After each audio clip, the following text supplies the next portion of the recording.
Boa tarde. Tá dando para todo mundo ver o slide? Sim, tá ótimo. Então, meu nome é Daniel, eu sou residente de hematologia e eu vou apresentar um artigo sobre o uso de plasma de convalescentes no tratamento de pacientes com COVID. O artigo é uma meta-análise, ele foi publicado no JAMA, só um instante, JAMA no dia 26 de fevereiro. Então, ao longo da pandemia com Covid, o uso de plasma de convalescentes para tratamento vem sendo usado em diversos locais, apesar da escassez de evidência de benefícios.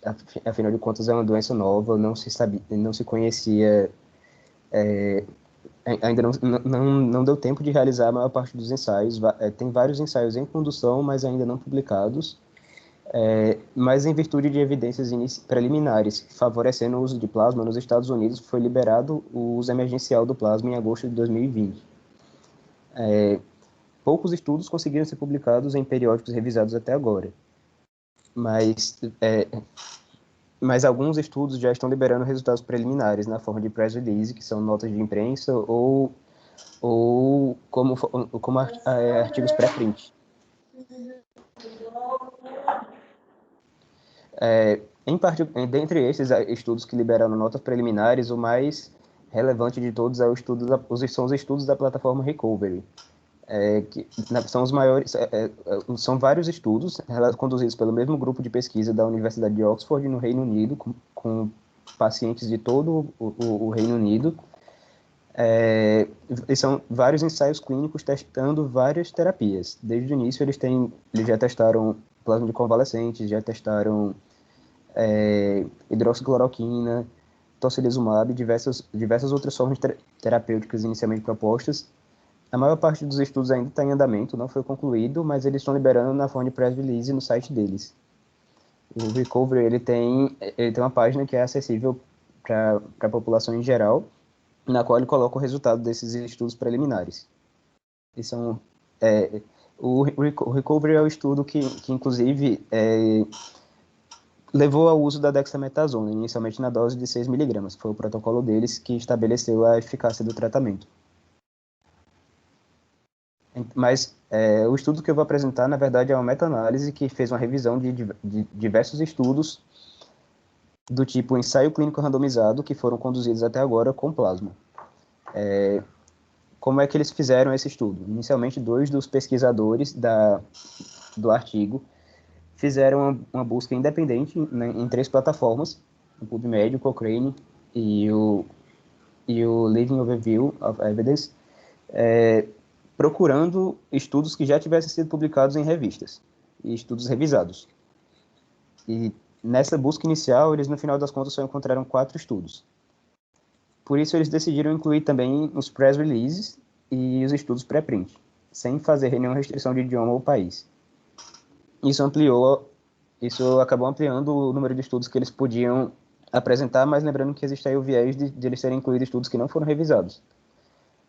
Por isso, eles terminaram fazendo uma estatística separada para todos os estudos e outra só para os que tiveram revisão por pares. Eles escolheram o método que eles usaram para escolher esses estudos. Eles escolheram estudos que incluíram pacientes com diagnóstico ou suspeição de infecção por COVID e que foi feito um ensaio clínico randomizado, né? Os pacientes foram separados em grupos de maneira aleatória e eles receberam plasma mais tratamento convencional, ou placebo mais tratamento convencional, ou só o tratamento convencional como forma de grupo controle. Não havia nenhuma restrição, eles não colocaram nessa pesquisa inicial uma restrição quanto ao título de anticorpos contra o COVID no plasma, embora alguns dos estudos que eles analisaram tivessem feito isso. Eles só usaram um cutoff de títulos de anticorpos neutralizantes no plasma para poder incluir no estudo. E eles escolheram também estudos que tivessem avaliando os desfechos, mortalidade por qualquer causa relacionada ao COVID, e em qualquer momento. Teve estudo que fez o segmento do paciente por 30 dias, teve estudo que fez por 60, eles não usaram isso como fator de exclusão. Outra variável foi o tempo de internação hospitalar, melhora ou piora clínica, número de pacientes que evoluíram para a ventilação mecânica e o número de pacientes que apresentaram eventos adversos relacionados à infusão do plasma. Por definição, nessa meta-análise, eles decidiram que altos títulos de anticorpos seria a presença de IgG contra o domínio de ligação da proteína spike, que é o domínio que é responsável pela ligação do COVID ao receptor que permite entrar na célula. E eles estabeleceram que seria necessário uma titulação de 1 para 640, ou mais. Ou a realização do título de neutralização do soro. Nesse caso, a titulação seria de 1 para 40. E em seguida eles estabeleceram os valores de risk ratio ou hazard ratio para as variáveis em que foi possível realizar estatística, como mortalidade, tempo de internação ou ventilação mecânica. Além disso, eles avaliaram o risco de viés de cada um desses estudos usando uma ferramenta padronizada conhecida como Cochrane versão 2. Essa ferramenta ela é uma tabela de critérios que tem um certo grau de subjetividade, por isso a avaliação foi feita pelos dois autores separadamente e depois eles compararam seus resultados.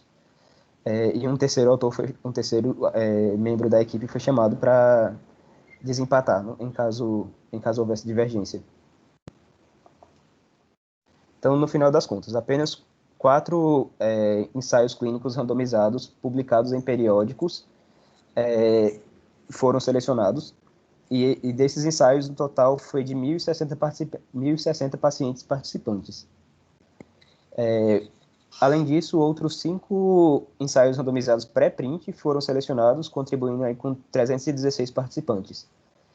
E, por fim, eles ainda selecionaram inicialmente 2 press releases, mas no final ficaram só com o recovery. O outro estudo ele era pequeno e com um risco de viés mais alto, por isso eles decidiram excluir. Mas o recovery sozinho, ele tem, só no braço dele, que envolvia o estudo do plasma, ele envolve 10.406 pacientes. Então, os estudos, essa tabela mostra os estudos separadamente, 10 estudos com suas características.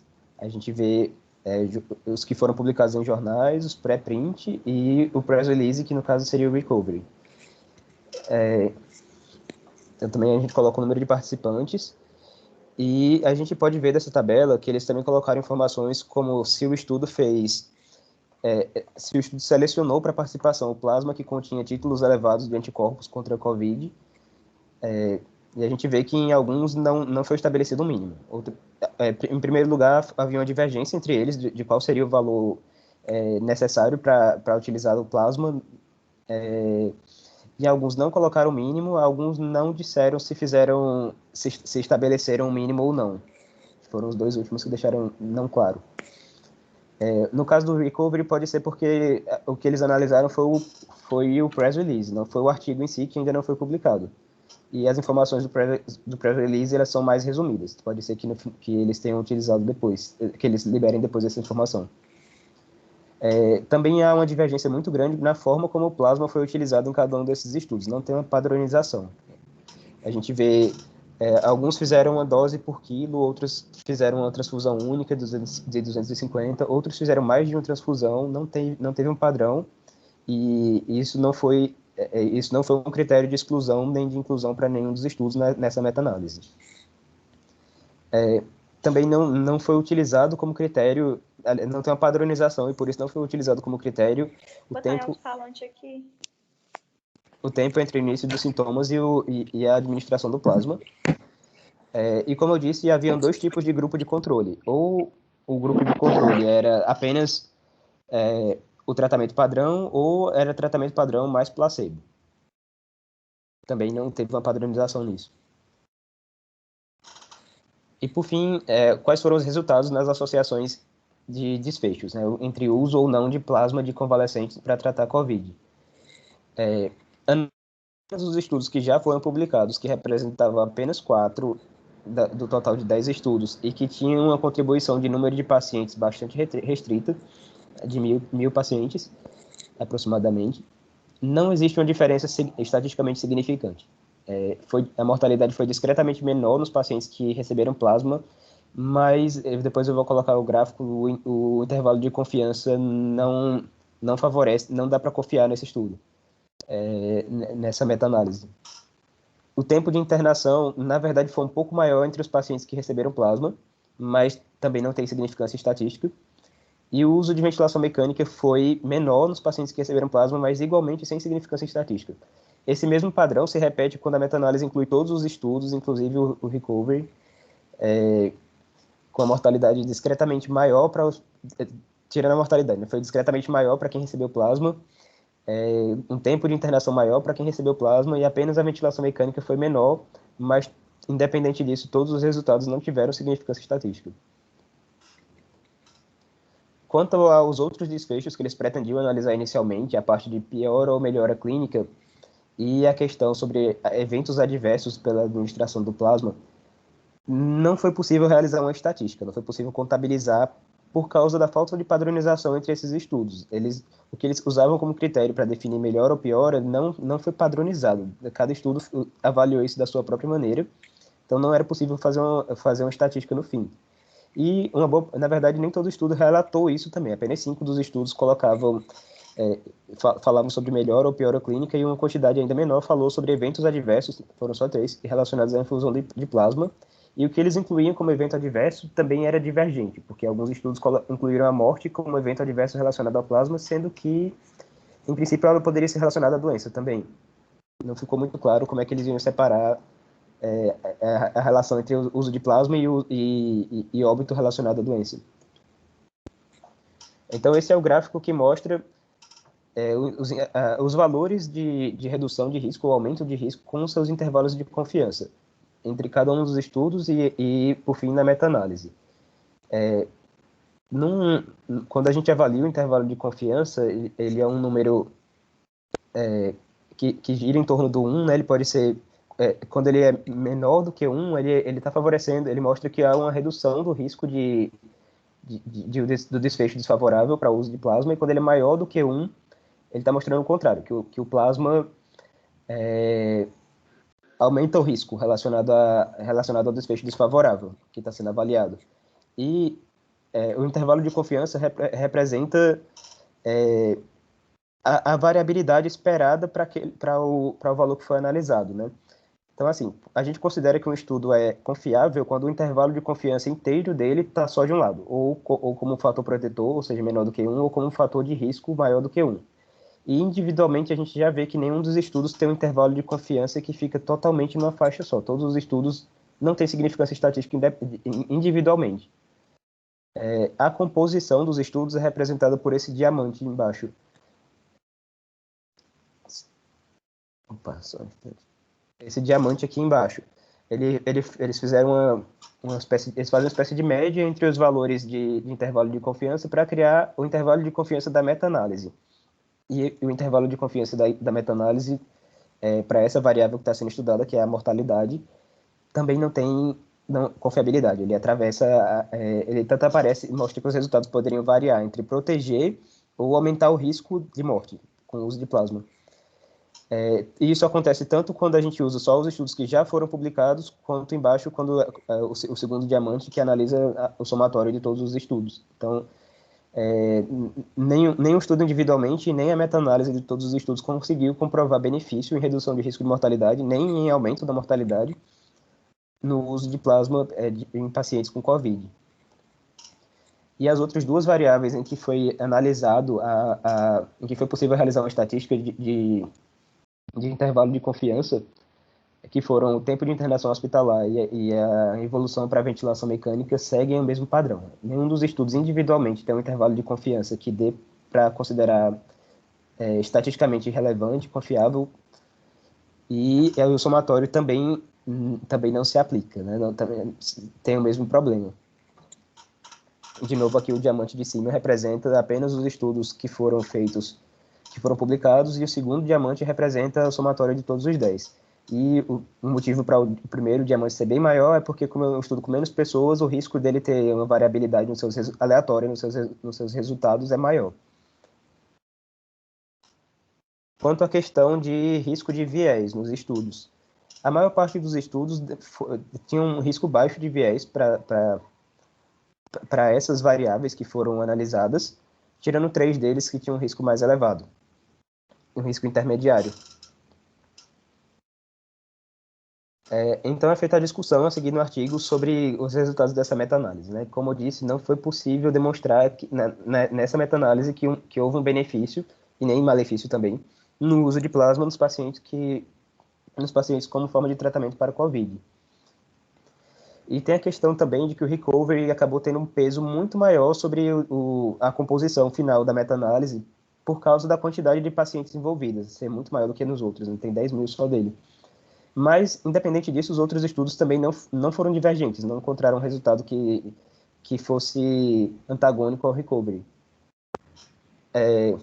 Há uma dificuldade na análise dos dados, de outros dados que poderiam demonstrar algum benefício, como melhora ou piora clínica, por causa da falta de padronização, e isso era esperado, porque COVID é uma doença nova, do mesmo jeito que a gente não entende como tratar, a gente não entende como avaliar, o que esperar, o que deve ser considerado, o que é que eu devo considerar como critério para melhora, nem sempre está tão claro, está sendo estabelecido aos poucos, na verdade. E o estudo ele possui algumas limitações. Por exemplo, o risco de viés mais elevado em três dos estudos que foram analisados. A questão do estudo Recovery tem um baixo risco de viés para mortalidade, mas os dados dele sobre melhora ou piora clínica não foram liberados, na verdade. Uma boa parte, os press releases do Recovery tem só 2 páginas, é bem resumido o que eles liberaram para a imprensa. Também não foi possível separar por subgrupos, porque uma boa parte desses estudos é pequeno, né? A quantidade o total de pacientes nos 4 estudos que já foi publicado era de 1.000. Então, não daria uma análise estatisticamente relevante se você separasse por subgrupos, como, por exemplo, o subgrupo que usou o plasma mais precoce, o grupo que o plasma foi mais tardio, que é o que está sendo avaliado por um outro estudo, o Compile. Esse Compile ele foi um dos que demonstrou benefício no uso de plasma, né, que seria quando você usasse plasma com títulos elevados de anticorpos e mais precocemente. Exceto em um dos estudos, só tirando um dos estudos, todos os outros avaliaram apenas pacientes hospitalizados, então não dá para generalizar o resultado obtido para todos os casos, incluindo os leves que não precisam de hospitalização, embora se o paciente não precisa de hospitalização, a vantagem do plasma de fazer uma transfusão de plasma ficaria questionável. E, além disso, existem mais de 100 estudos em andamento, avaliando o uso de plasma em pacientes convalescentes. Uma boa parte deles talvez acabe tendo um término precoce também. Por exemplo, o braço do Recovery, que avaliava plasma de convalescentes, ele acabou sendo terminado mais cedo por futilidade, né? Os primeiros resultados não demonstraram benefício, então ele foi terminado. No site deles eu consegui ver que eles, na verdade, lançaram outro edital no final de janeiro. Outro edital não, outra convocação de pacientes no final de janeiro para uma segunda avaliação do uso de plasma. Mas aí esse estudo aqui já tinha sido escrito, ainda não estava publicado. E assim, essa análise então ela é limitada, né? Outra limitação desse estudo é que ele avaliou apenas 10 estudos num grupo em que existe mais de 100. Então, era isso. Infelizmente, não foi dessa vez que deu para demonstrar algum benefício no uso de plasma no tratamento de COVID, mas seguem os estudos, né, a possibilidade de separar por subgrupos para tentar encontrar algum benefício, utilizando níveis de cutoffs diferentes de anticorpos neutralizantes ou períodos diferentes da doença, para tentar encontrar alguma vantagem. Ótimo, Daniel, muito bom. Obrigado pela apresentação. Você poderia tirar a apresentação, por favor? Esse é um tema bastante... Eu não sei nem o termo que eu uso para isso. Mas é um tema com muitas... palpitante. Palpitante. Obrigada, chefe. E, na verdade, a gente realmente tem um problema que a gente tem uma escassez de dados na literatura e um desespero, né, que nós estamos vivendo já há 1 ano e pouco, de o que podemos fazer para melhorar o desfecho dos nossos pacientes. Eu queria só comentar algumas coisas, né? O BMOS, ele começou a produzir plasma convalescente na metade do ano passado, a partir de uma validação da ProSangue em relação ao título, né, de anticorpos, uma validação para não precisar titular fazer a avaliação dos títulos neutralizantes. E a UEMOS parou de produzir plasma convalescente há mais ou menos um mês, talvez, por questões várias, né? E talvez a principal razão tenha sido realmente a escassez de dados de benefício. E nós temos uma certeza em relação às transfusões, né? Nós sabemos que transfusões têm risco. E a gente cada vez mais tem certeza que a transfusão de plasma convalescente não traz benefício para os pacientes.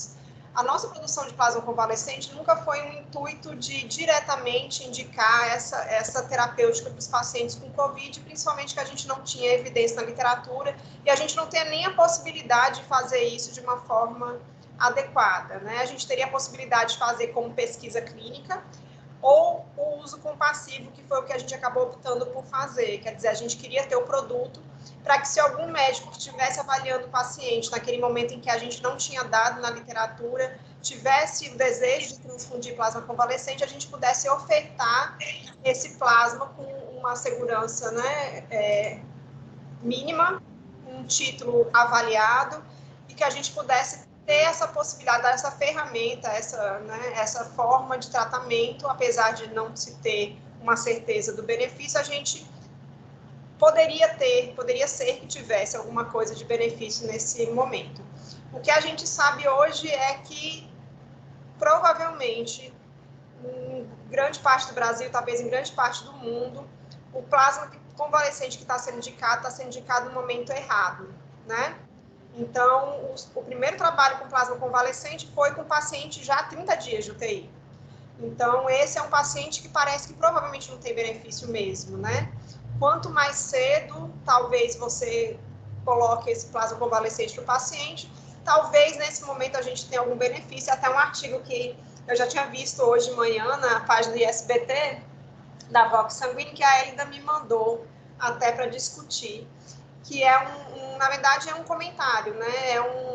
É um editorial falando de que talvez a indicação precoce do plasma convalescente com altos títulos de anticorpos talvez tenha um benefício. Mas isso logisticamente, na prática, é impossível. Por quê? Porque eu não vou deixar um paciente com COVID virêmico, que ele vai estar virêmico, né, que a gente quer fazer na fase inicial, sendo colocado no ambulatório para transfundir um plasma convalescente com outros doentes que não têm condições de chegar perto de um paciente com COVID. Eu não tenho lugar nas UPAs, eu não tenho lugar nos hospitais que consigam receber esses pacientes para fazer o plasma convalescente, talvez, nessa fase que tenha benefício, que são os primeiros 7 dias ali da doença, em que eu tenho ainda uma quantidade de vírus muito elevada circulando. Então, assim, apesar de a gente produzir plasma convalescente, de a gente estar até agora ofertando ainda o residual de estoque, eu não sou uma pessoa que botava muita fé nele já há bastante tempo, mas eu achava que a gente tinha, sim, a obrigação, já que a gente não tinha resposta na literatura, de estar ofertando para os médicos que achassem que seus pacientes, que eles não viam outra opção terapêutica, pudessem se beneficiar, principalmente que a gente está num mundo muito novo, né? O Covid é muito novo, apesar de já ter 1 ano e meio praticamente do primeiro caso descrito no mundo, é muito novo. A gente tem muita coisa ainda que a gente não conhece, a gente está tentando trilhar os melhores caminhos.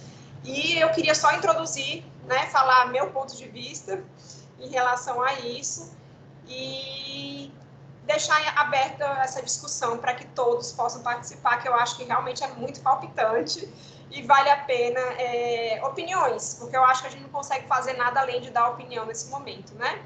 Tá bom? Jefferson, eu estou olhando para você, então eu gostaria que você falasse alguma coisa, pode ser? Boa tarde, Denise. Primeiro, parabenizar o Daniel pela apresentação.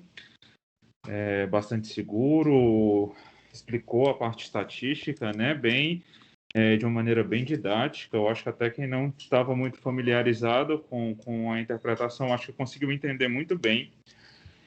E, assim, Denise, de vez em quando, nós que estamos na assistência da hematologia somos solicitados para avaliação dos pacientes com COVID para indicação do plasma convalescente. Realmente existe gap de opções terapêuticas e muitas vezes é uma opção meio que usada no desespero, né? Não tem mais muita coisa para fazer e é uma tentativa meio que desesperada para tentar melhorar a condição do paciente. Só que quanto mais a gente tem estudado, tem visto menos evidência do benefício.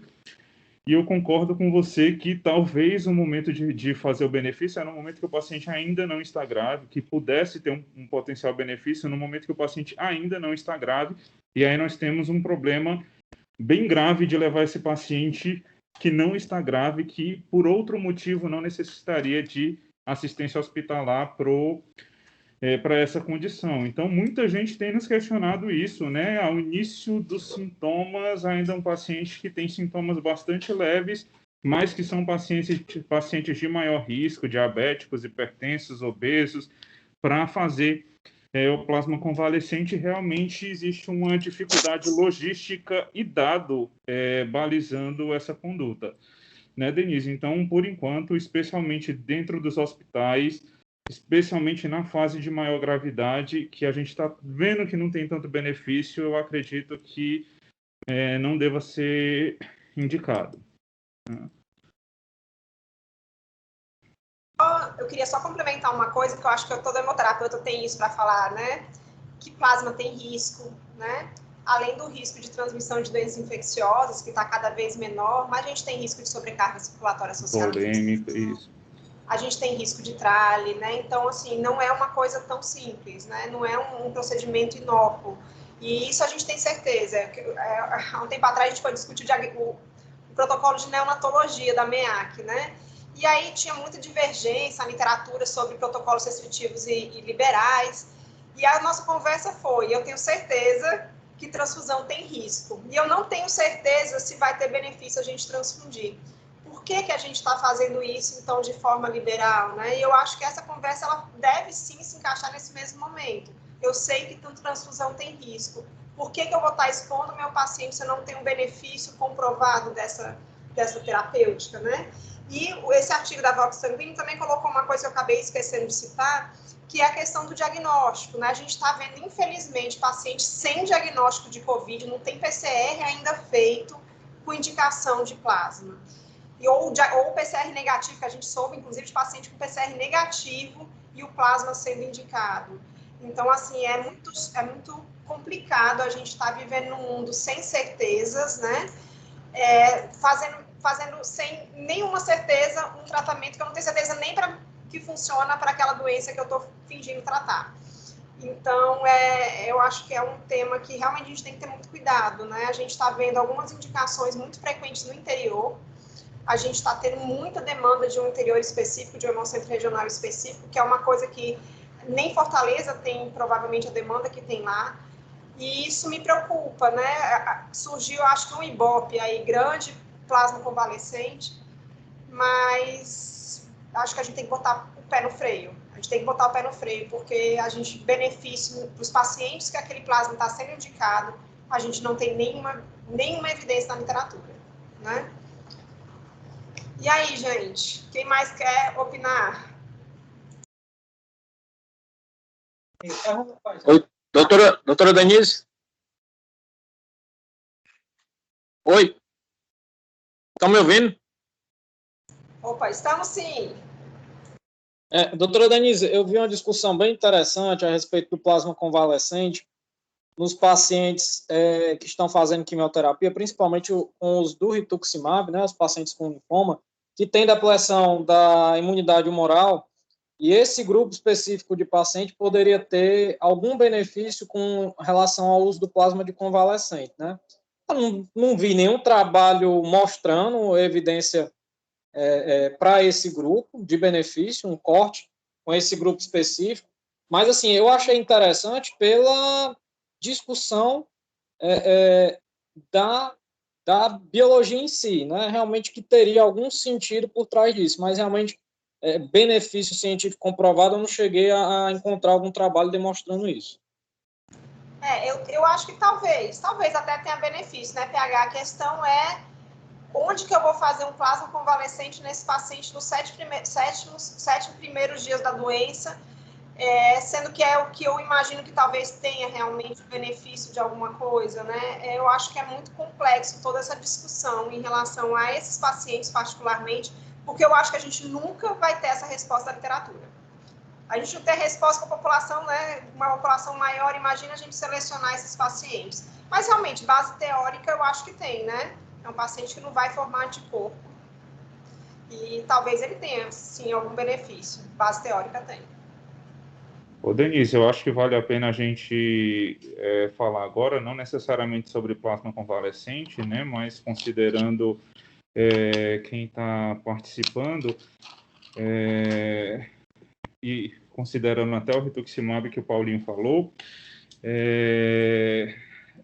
assim, a necessidade da gente reconsiderar, tá certo? Indicação de tratamento, especialmente naquelas doenças que têm um caráter mais indolente, né? Por mais que preencham critérios para tratamento, mas o paciente ele está relativamente bem, você acha que dá para postergar um pouquinho esse tratamento, existe uma orientação de tentar postergar um pouquinho LLC, o linfoma folicular, alguma dessas condições mais indolentes. Então, se for possível postergar um pouco esse tratamento ou pensar um pouquinho melhor na escolha do tratamento que vai ser indicado, também é bem interessante, né? Eu acho que é bom a gente pontuar isso também.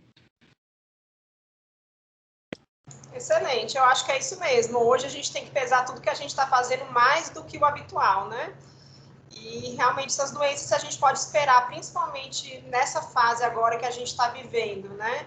Uma circulação viral muito grande na população, por que expor esse paciente agora a uma imunossupressão grave que pode levar a um quadro muito mais grave de Covid, né? Eu acho excelente, Gerson, eu acho que tem que realmente pontuar isso.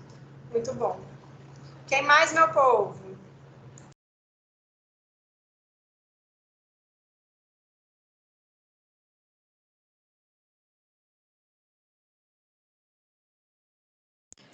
Bom, assim, posso falar um pouquinho? A possibilidade da gente ter um hemocomponente, ou ter uma arma terapêutica eficaz no COVID é uma coisa assim, é uma coisa muito sedutora, né? Então todo mundo entra na lógica, né? Tanto é que a gente vê alguns medicamentos aí sendo cultuados, né? E até assim encarados como a salvação da lavoura. E o que a gente tem visto é que a evolução do paciente com COVID ela é muito individual, né? Ela é muito e imprevisível. A gente ainda não descobriu o que é que faz o paciente piorar, ou o que é que faz o paciente ter o que é que faz a pessoa ter um quadro leve. E aí, assim, o uso do plasma tem perigos, né, muito grandes, né, mesmo naqueles pacientes com indicação muito precisa, principalmente porque a gente não sabe exatamente que título de anticorpo traria esse benefício. Então, são muito cis, é uma coisa muito insegura, porque é um procedimento que você está fazendo, expondo o paciente a riscos não desprezíveis, porque pode ter reações associadas à transfusão de plasma que levam a complicações graves e até a óbito, né, dependendo da situação do paciente. E você está usando um componente que você não tem evidência na literatura até agora de benefício, e você não sabe se o componente que você está usando, mesmo aquele doador tendo tipo de anticorpo que você considerou ponto de corte, a gente não sabe se esse ponto de corte é adequado. Então, assim, a gente não sabe se está dando água com açúcar para o paciente, só que é uma água com açúcar que pode trazer problemas muito sérios. Então, assim, eu tenho visto essa situação que você falou de fazer plasma num paciente que ainda não tinha o PCR positivo, mesmo ele estando vacinado, só porque ele teve febre, foi uma coisa que me impactou muito, porque eu acho que assim é uma banalização muito grave, né, do tratamento. Você nem sabe se é Covid ainda e você está fazendo uma arma terapêutica heróica, né? Tipo assim, não tenho nada para fazer, vou fazer isso. Mas é uma questão assim que a gente tem que pensar realmente. Eu sei que está todo mundo muito estressado e a decisão está ficando cada vez mais difícil, principalmente porque a gente está perdendo a clareza do raciocínio, né? A gente está tá inflamado politicamente, eticamente, a gente tem algumas paixões, e aí sempre que a gente tem conflito de interesse, a gente tem a tendência a tomar decisões erradas, né? E acho que o Covid tem uma série de conflitos de interesse envolvidos, né? Em todas as, desde que ele surgiu, né? Ele existe realmente, existem pessoas que até negam que ele existe, apesar das evidências. Então, assim, usar o plasma como uma estratégia assim, de larga utilização, acho que está completamente descartado, né? Não tem sentido a gente pensar nisso. E usar como uso compassivo, como uma medida heróica, eu acho que tem outras coisas que a gente poderia investir, né? Como o ECMO, como o capacete, e alguns retrovirais e alguns anticorpos que estão surgindo agora, né? Então, acho que o plasma realmente não vai ser a solução, a resposta que a gente queria ter, né? Era muito bom que a gente tivesse uma resposta, fosse ela qual fosse, mas que fosse uma coisa que realmente ajudasse os pacientes. E aí eu achei interessante essa meta-análise, porque eu gosto de meta-análise, né? Porque ela tem uma assim, com algumas críticas, mas normalmente o poder estatístico dela aumenta muito, né? A resposta que a gente tem, a evidência, a qualidade da evidência que a gente tem em trabalhos individuais. E acho que agora está todo mundo na corrida, como os alquimistas corriam, né, para descobrir a fórmula de transformar ferro, transformar alguma coisa em ouro. A gente está todo mundo correndo atrás dessa possibilidade de descobrir a cura da Covid. Não vai ser desse jeito que a gente vai conseguir, e acho que o papel nosso mesmo de hemoterapeuta e vai ser esse mesmo, né? Não temos no plasma a resposta que a gente queria, que a gente esperava, e ele deve realmente ser relegado ao lugar de transfusão dele, que é o paciente com sangramento por distúrbio de coagulação. Eu vi algumas, não estudei muito isso, mas eu vi alguma coisa que o Butantan estava desenvolvendo um soro, né, um soro para fazer como um soro antiofídico, né, com anticorpos. Realmente seria uma opção, se esse anticorpo realmente tivesse alguma ação, seria uma opção mais segura do que o plasma. Então, a gente ficar batendo nessa tecla do plasma, eu acho que é um equívoco, né? Porque o poder de solução dele é muito baixo e o risco de complicações é muito alto. Então, você imagina ficar fazendo transfusão de plasma em larga escala, né? Em, sei lá, 1.000, 2.000 pacientes por dia, que seriam os pacientes que estão com sintomas leves.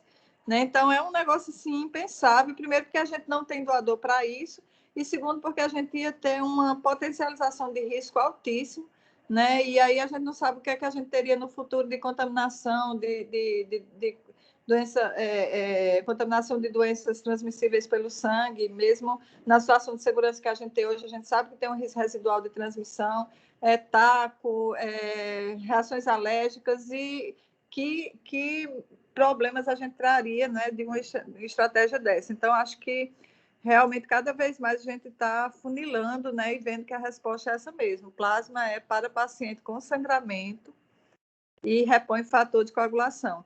E tem uma frase que eu sempre boto nas minhas aulas de um autor americano, ele é cirurgião torácico, ele diz, numa palestra em congresso, que ele falou que hoje o FDA não teria autorizado mais a utilização do plasma, porque o risco é tão alto, a dose terapêutica, a resposta terapêutica, a dose necessária para ter uma resposta terapêutica boa é tão perto da dose de ter um problema grave, que talvez ele não fosse mais aprovado hoje em dia, que a gente tem que realmente buscar outras alternativas, mesmo para esse paciente com sangramento por distúrbio de coagulação. E a gente já tem, né?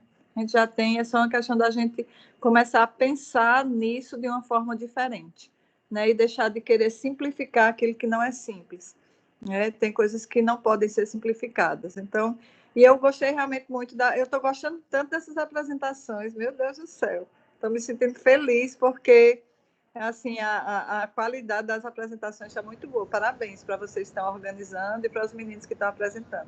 Parabéns mesmo.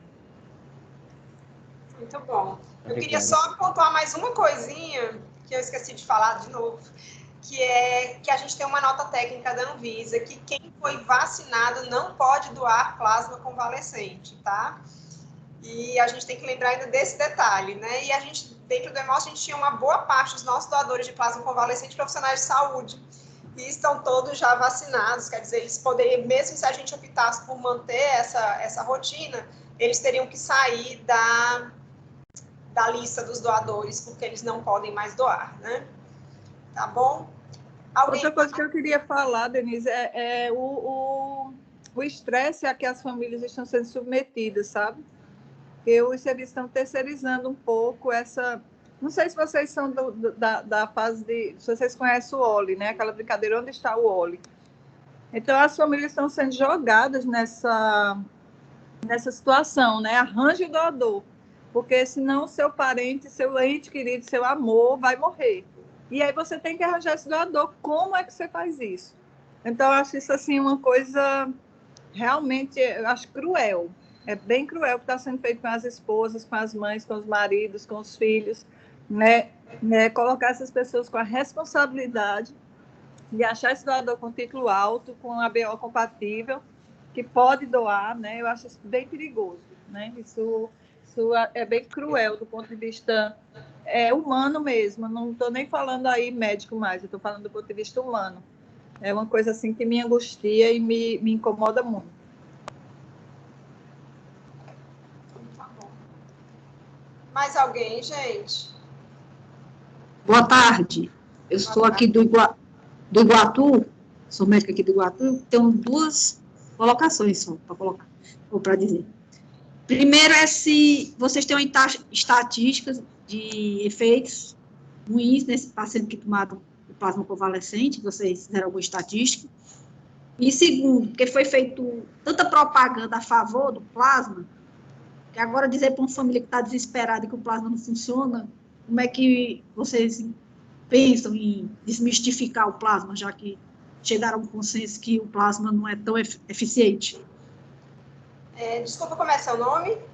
Ana Paula, eu sou do EMOS do Iguatu. Oi, Ana Paula. Vamos lá.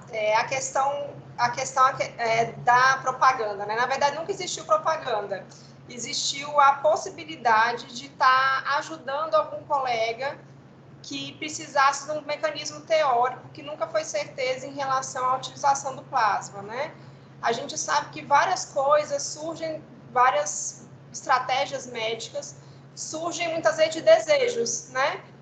Muito menos do que de evidências. E numa época dessa em que a gente não tem opção, né? A gente não tinha muita opção, hoje pelo menos a gente sabe do corticóide com seu efeito benéfico, dá a possibilidade de tentar fazer algo quando a gente não tem evidência. Eu acho que a gente, como EMOS, fez esse papel, né, quando começou a coleta do plasma convalescente. Mas é nosso papel hoje também, como EMOS, falar que esse tratamento não vai funcionar e que tem risco, como toda transfusão tem risco. Então, você como médica do EMOS, né, é uma pessoa que tem que estar passando também isso para os colegas. Mandar esse artigo, né, esse artigo é um artigo livre, se você tiver alguma dificuldade de encontrar na literatura, é só pedir que a gente manda, eu mando até agora no grupo, se vocês quiserem, mas realmente, assim, a gente tem que ter essa capacidade de mudar a partir da mudança que a gente descobre, né? A partir das evidências novas e da segurança dos processos. Infelizmente, não tivemos resposta. Seria tão melhor se essa conversa fosse o plasma funciona, né? Temos uma ferramenta a mais para cuidar dos nossos pacientes, mas infelizmente não foi esse o caminho que a medicina tomou, né? Que o resultado foi diferente. O resultado foi nós não temos benefício. Então, nós temos realmente que educar agora os colegas, né? Passar para eles as evidências. Essa meta-análise é uma meta-análise que ajuda bastante, uma revista muito boa, uma meta-análise muito bem feita e que pode ajudar os colegas a conversarem com as famílias. Então, é difícil a gente ter que voltar atrás às vezes, né? Mas é necessário que a gente faça isso e que a gente faça isso com certa frequência, rever nossos processos para ver se o negócio está direito ou não, tá bom? Qual era a outra dúvida, Ana Paula? Desculpa. Se vocês têm estatística, assim, de que fez mais malefício que benefício, na hora, se tem, assim, zero estatística das pessoas que foram transfundidas. Ana Paula, como eu falei anteriormente, a gente não fez como pesquisa, né? Plasma convalescente ficou como uso compassivo. A questão das reações transfusionais são reações esperadas, né? Então, vai lá, em torno de 1 a 3% dos pacientes devem ter tido alguma coisa, independente de qualquer coisa, porque é um hemocomponente, é uma transfusão. Eu não consigo te dizer especificamente reação relacionada ao plasma convalescente. Principalmente que ainda existe aí um problema, que é a piora respiratória causada pelo plasma, que é uma das complicações mais comuns, sendo confundida com a piora respiratória causada pelo próprio COVID. E, infelizmente, nós temos subnotificação de todas as reações transfusionais, né? A gente vem trabalhando bastante isso, mas a gente continua com bastante dificuldade que os colegas, principalmente colegas médicos, mas também as equipes de enfermagem, notifiquem qualquer suspeita para a gente poder investigar, né? Então, realmente, esse dado a gente não vai ter, tá bom? Obrigada. Nada. Mais alguém, gente? Alguma consideração, alguma colocação, alguma dúvida? Só uma constatação de felicidade. Eu estou vendo tanta gente do interior que eu estou assim, bem feliz. Eu acho que esse espaço pode ser realmente um espaço em que a gente pode se conhecer, conversar, aprofundar e começar a alinhar a conduta, né? Eu acho que a gente tem responsabilidades enquanto instituição de direcionamentos e eu queria assim, dizer que eu estou muito feliz em ver vocês no interior aqui. E ver um número grande de participantes, né? Eu acho que a gente está com um número muito bom.